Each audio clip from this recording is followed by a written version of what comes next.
My life was pretty straightforward until Jake came along. I was a fitness trainer at a local gym, spending my days helping folks shape up, which kept me busy enough not to dwell on the lack of drama in my personal life. That all changed the day Jake walked into my gym. "Hey, I'm looking to switch up my routine. Got any killer moves to start with?" he asked, his tone light but his gaze intense.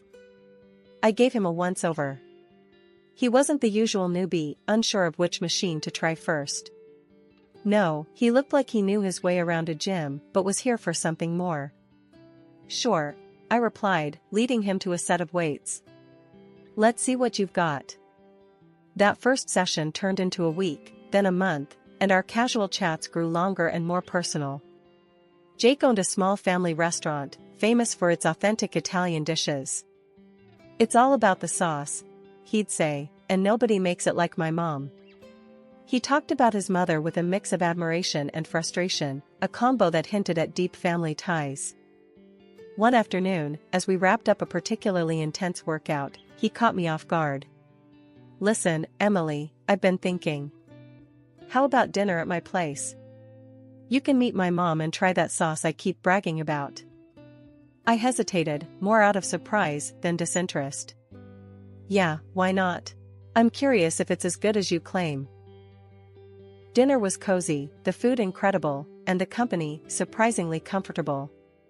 His mother, Anna, was all warm smiles and hearty laughs, though her eyes seemed to size me up with every glance.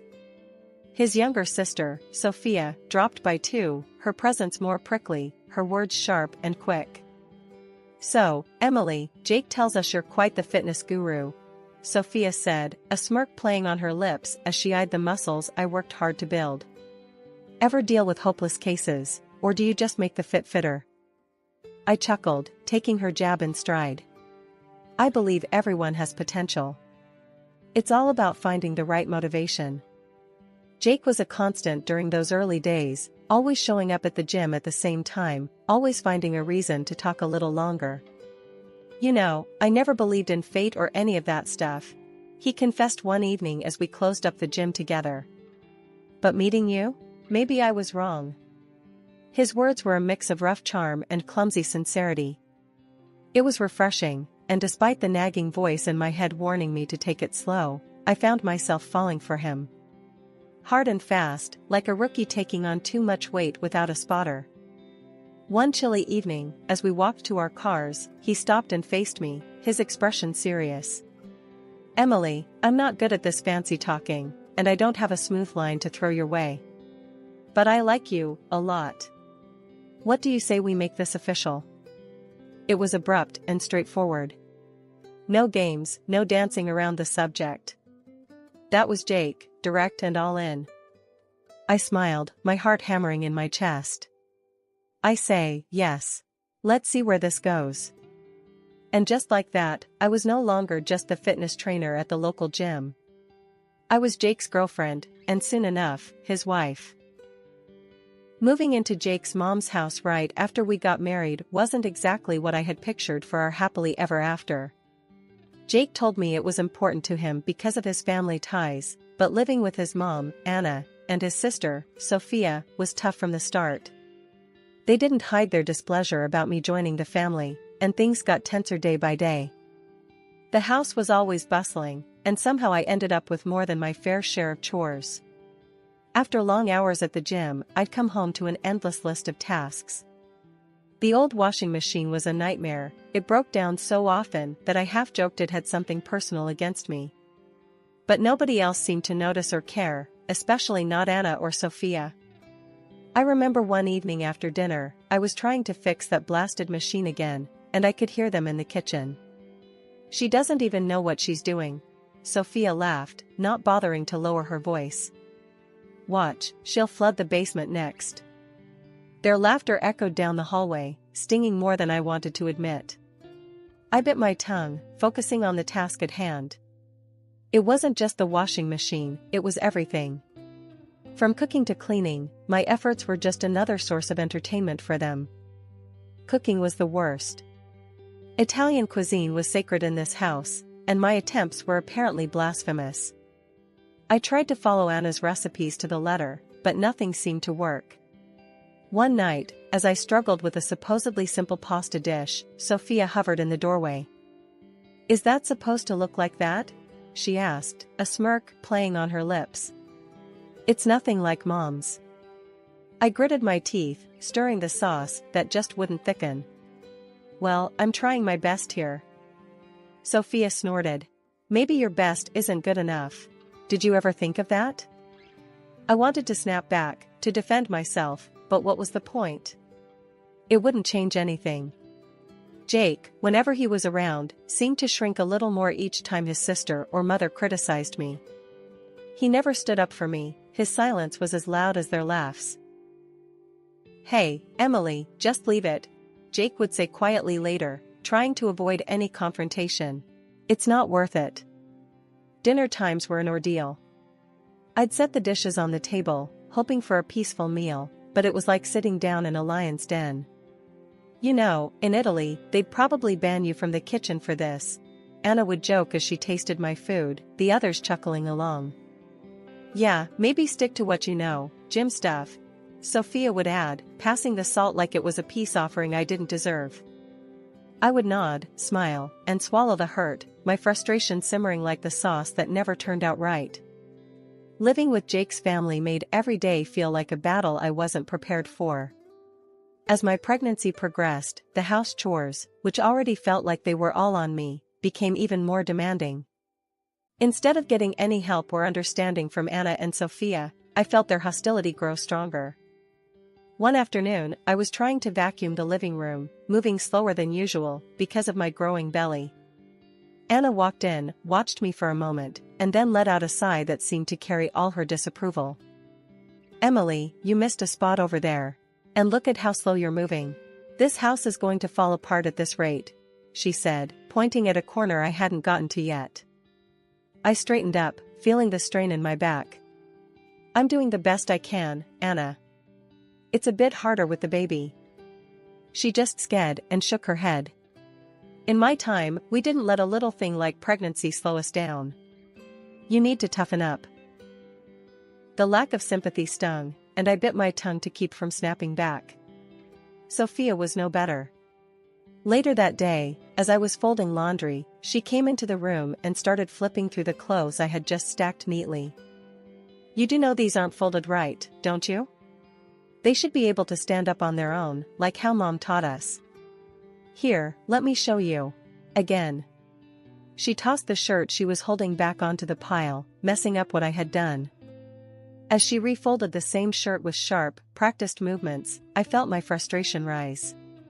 "Sophia, I appreciate the lesson, but I've folded clothes before.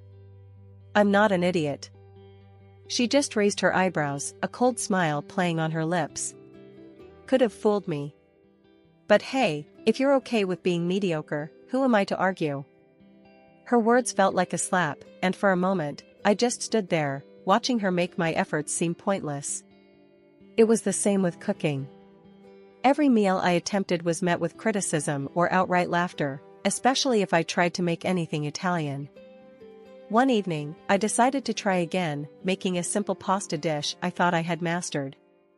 I was stirring the pot when Sophia walked into the kitchen.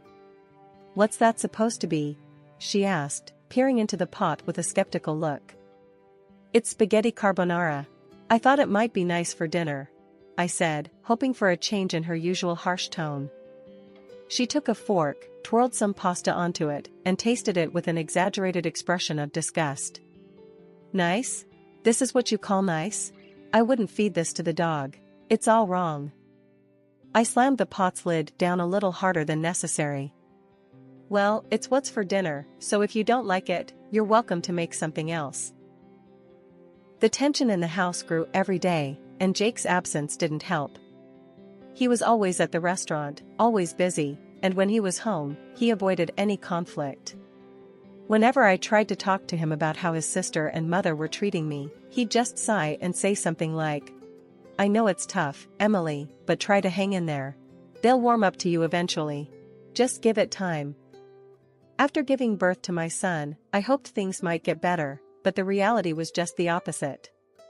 I had gained a good amount of weight during pregnancy, which became the new source of their mockery. "Look at how much she's eating," Anna would laugh as I tried to nourish myself for breastfeeding. "Are you feeding a child or a small army?"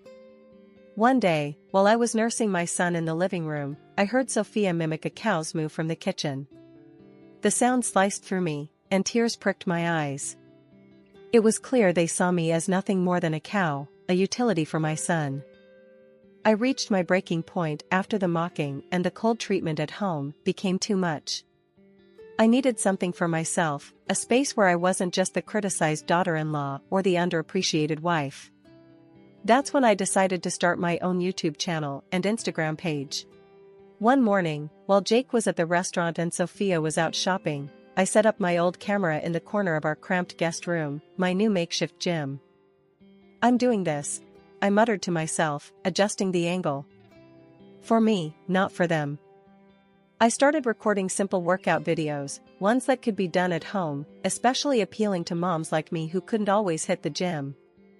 It felt awkward at first, talking to a camera, pretending I was speaking to an audience who cared about what I had to say.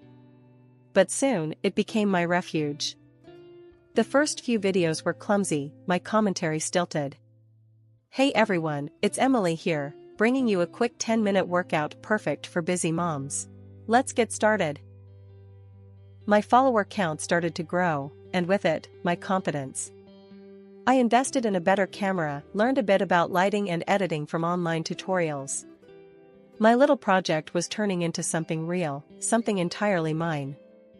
One afternoon, I was recording a new video, a low-impact cardio sequence, when Sophia barged into the room.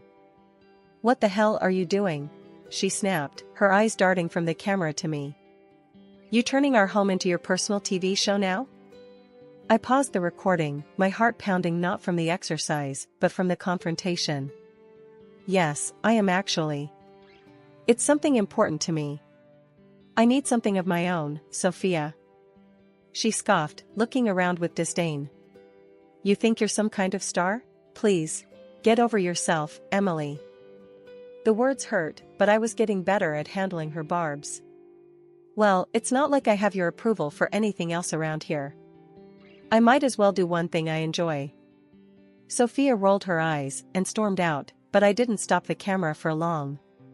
I resumed my session, my voice stronger than before. As my digital presence grew, so did the opportunities.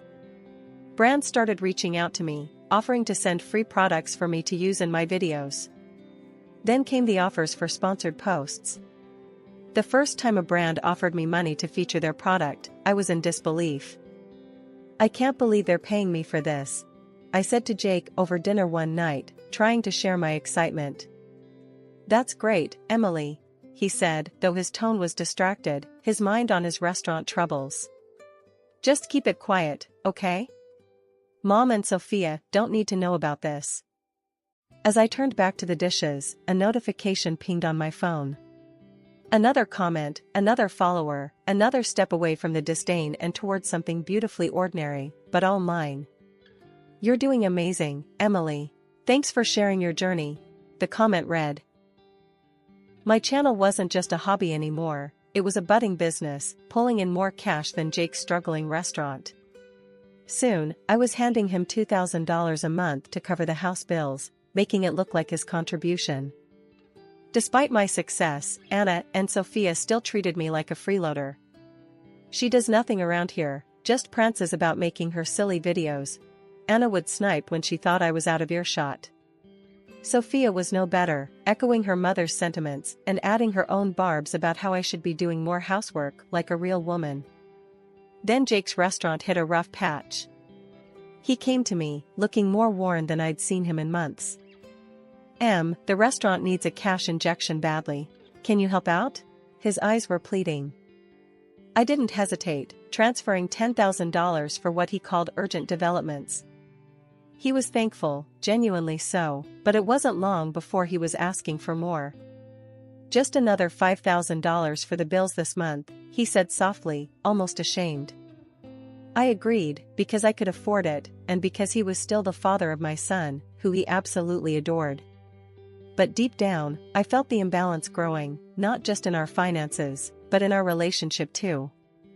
Life at Jake's family home was always strained, but it turned unbearable when Sophia got married and brought her husband, Mark, to live with us. The house was packed, and any semblance of privacy or peace I had carved out for myself and my son vanished overnight. Anna, never one to mince words, started calling me lazy and a parasite right to my face. "You do nothing around here," she'd snap as I tried to manage my online work while keeping an eye on my son. "Just taking up space." It didn't help that Sophia was now expecting her first child, and Anna made it clear they needed more room, implying that my son and I were in the way. "Soon, there'll be another baby in the house, and we can't have freeloaders taking up space," Anna declared one evening, her eyes darting pointedly in my direction.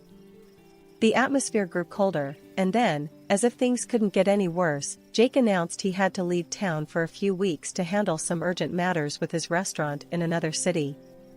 He packed up and left, kissing me and our son goodbye, oblivious to the storm he was leaving behind.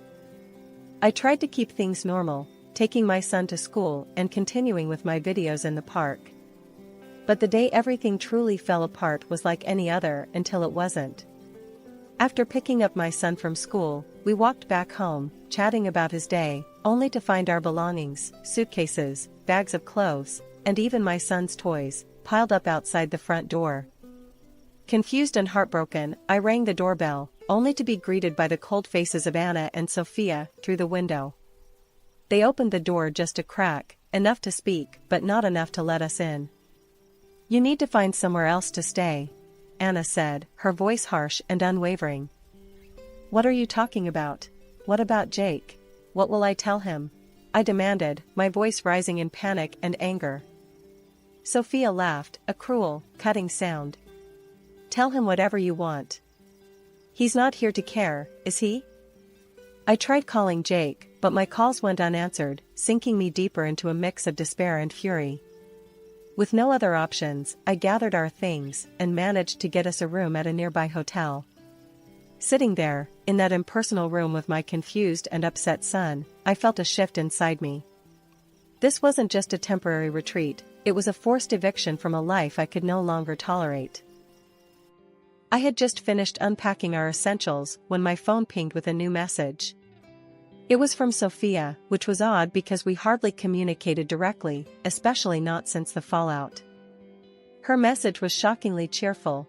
"Thought you might want to see what your beloved husband has been up to," accompanied by a link. Curiosity piqued and anxiety tightening in my chest, I clicked the link. It redirected me to a social media page filled with photos of Jake, photos that showed him not on some urgent business trip as he claimed, but enjoying cozy dinners and walks on the beach with another woman. The timestamp on the latest photo, just yesterday. I sat there, numb, the phone slipping slightly from my hand as the realization hit me. He wasn't just away on business, he was living a whole other life without us.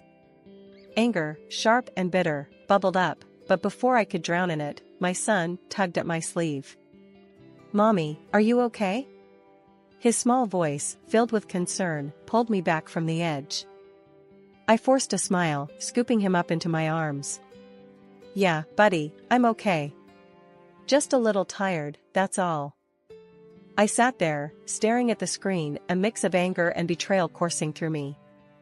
All this time, I had been the financial backbone for his failing restaurant and for his family, who had just thrown me and my son out like yesterday's garbage. And here he was, living a double life at my expense.